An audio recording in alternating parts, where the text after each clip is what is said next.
কাতলা মাছের মাথা দিয়ে লাউ ঘন্ট। এখানে আদা বাটা, জিরে বাটা, ধনের গুঁড়ো বাটা, লঙ্কা বাটা আর জিরেটা সুন্দর দিয়েছি, তেজপাতা দিয়েছি। মাছের মাথাটা ভাজা হয়ে গেছে, আমি লাউটা দিয়ে দিচ্ছি। নুন হলুদ তো দিয়েছি, লাউটা ছেড়ে দিলাম। নামানোর সময় চালের গুঁড়ো দিয়ে নামিয়ে দেবো।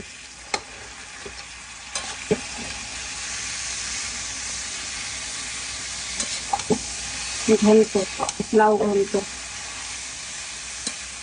কাতলা মাছের মাথা দিয়ে লাউ ঘন্ট। কাতলা মাছের মাথা দিয়ে লাউ ঘন্ট হচ্ছে। দেখো লাউ ঘন্ট হয়ে গেছে।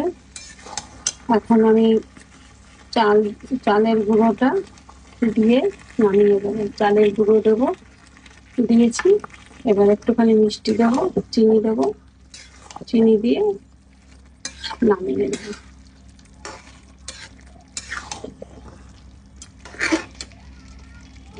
একটু চিনি দেবো, চিনি দিয়ে দিলাম,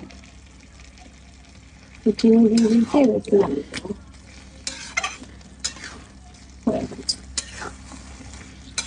কাতলা মাছের মাথা দিয়ে লাউ ঘন্ট